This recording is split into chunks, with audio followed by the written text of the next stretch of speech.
جب مسلمانوں کے دارل خلافہ یعنی مسلم دور حکومت کی راجدھانی بغداد میں ہر دوسرے دن کسی نہ کسی دینی مسئلے پر مناظرے ہونے لگے، یعنی ڈیبیٹ ہونے لگی۔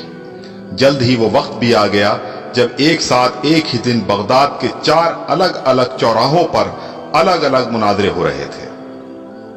پہلا مناظرہ اس بات پر تھا کہ ایک وقت میں سوئی کی نوک پر کتنے فرشتے بیٹھ سکتے ہیں۔ دوسرا مناظرہ اس اہم موضوع پر تھا کہ کوا حلال ہے یا حرام ہے۔ تیسرے مناظرے میں یہ تکرار چل رہی تھی کہ مسواک کا شرعی سائز کتنا ہونا چاہیے۔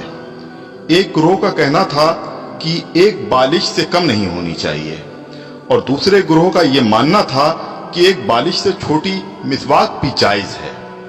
ابھی یہ ڈیبیٹ چل ہی رہی تھی کہ ہلاکو خان کی قیادت میں تتاری فوج بغداد کی گلیوں میں داخل ہو گئی اور سب کچھ تہس نہس کر دیا۔ مسواک کی حرمت بچانے والے لوگ خود ہی بوٹی بوٹی ہو گئے۔ سوئی کی نوک پر فرشتوں کی گنتی کرنے والے لوگوں کی کھوپڑیوں کی میناریں بن گئیں جنہیں گننا بھی ممکن نہیں تھا۔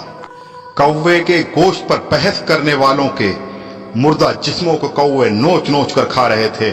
آج ہلاکو خان کو بغداد تباہ کیے سینکڑوں برس گزر چکے ہیں، مگر قسم لے لیجئے جو مسلمانوں نے تاریخ سے رتی برابر بھی سبق لیا ہو۔ آج ہم مسلمان پھر ویسے ہی مناظرے سوشل میڈیا پر یا اپنی محفلوں، جلسوں اور مسجدوں کے ممبروں سے کر رہے ہیں۔ داڑھی کی لمبائی کتنی ہونی چاہیے، یا پھر پائجامے کی لمبائی ٹخنوں سے کتنا اوپر کتنا نیچے شرعی اعتبار سے ہونی چاہیے۔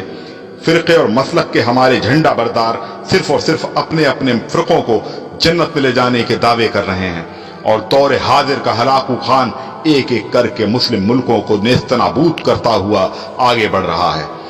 افغانستان، لیبیا، عراق کے بعد سیریائی بچوں کی کٹی پھٹی لاشوں کی گنتی کرنے والا کوئی نہیں ہے۔ بے گناہوں کی کھوپڑیوں کے مینار پھر بنائے جا رہے ہیں۔